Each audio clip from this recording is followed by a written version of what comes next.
Popping trees. Ridicache, Thierry Duval-Destia, Ridicache, Franck Diva, Maharaja deuxième, Maharaja qui revient sur Ridicache, Maharaja les deux favoris, Ridicache, Infinity Foura, Ridicache, Franck Diva, Thierry Duval-Destia, Maharaja est deuxième, Olga Bilouet c'est troisième, Olivier Garcia quatrième, Quater Jetty cinquième.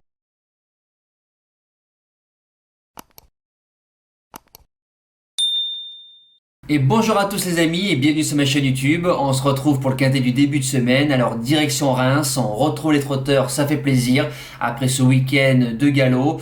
Alors c'est le prix du Champagne Castelnau qui est à l'honneur, un petit quintet avec des chevaux d'âge. Ils sont 7 au premier échelon, ils sont 8 au 25 mètres.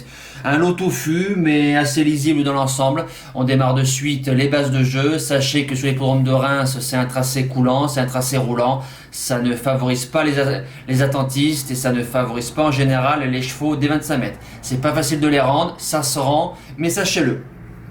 Alors mon gagnant sera le numéro 3. Cyrus Dalcy, fils de Rolling Desréprés, déféré des 4 pour la première fois, et Gélormini qui en tire la quintessence. 2 sur 2 sur le parcours, 4 victoires sur 5 pilote cheval. Pas très heureux dans le quintet de Vincennes, 6ème, tout près de Diamant du Sam qui a répété dans le quintet du Mans en début de semaine. Il bat Sectar qui était déféré des 4 qui a répété dans le quintet du Mans aussi. Les lignes sont bonnes.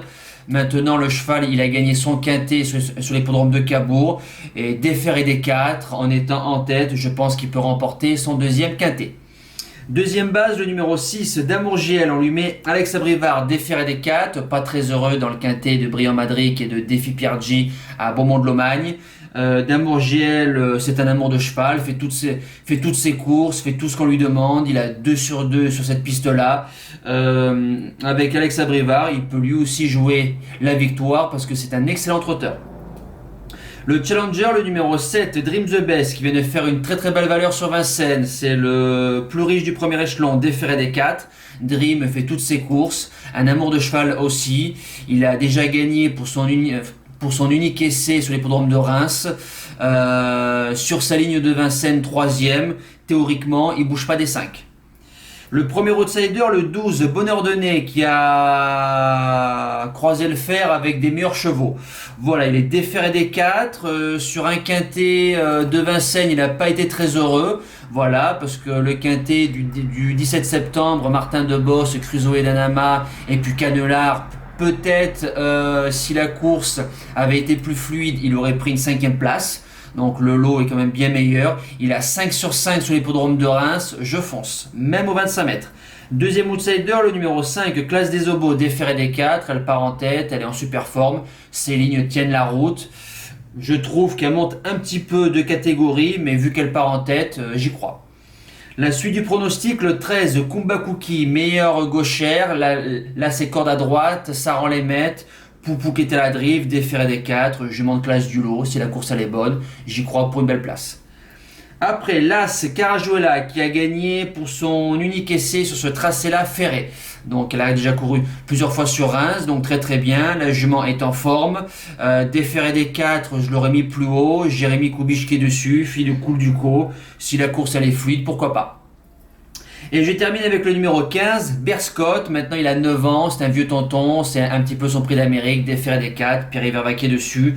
Si la course elle est fluide, voilà, pourquoi pas une place de 5ème à Bellecote. En cas de non partant, le 4, Antidoctor, un ancien cheval de Philippe Daujar. Alors Antidoctor, il n'a pas de marge, il est ferré, il a 10 ans. Maintenant, si la course elle est bonne, pourquoi pas, en rasant les murs, mettez-le dans un champ réduit. Les impasses, le 14, Bourlon du Vivier, ferré, une rentrée d'1 an, on peut le rayer. Et le numéro 8, Degana Ouida, ferré, très mal engagé au 25 mètres, je n'y crois pas. Voilà, le quintet c'est fini, nous passons au cheval du jour. Alors, le cheval du jour, hier, Comte des Tités en plein live, une drive chirurgicale d'Éric Raffin.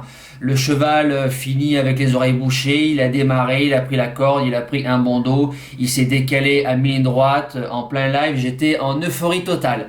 Nous espérons un coup de 2 dans le prix de l'Arc de Triomphe. Et pour lundi 5 octobre, en Réunion 1, course 7, le numéro 10, Émilie de Montfort, 25 placés, cette fois-ci c'est bien marqué, avec mon erreur de samedi, drivé par Gabi Gelormini, déféré des 4, à l'image de Billy de Montfort, c'est une jument qui démarre, qui se place, qui fait toutes ses courses, qui prend son chèque, rien à voir en classe pure, bien évidemment.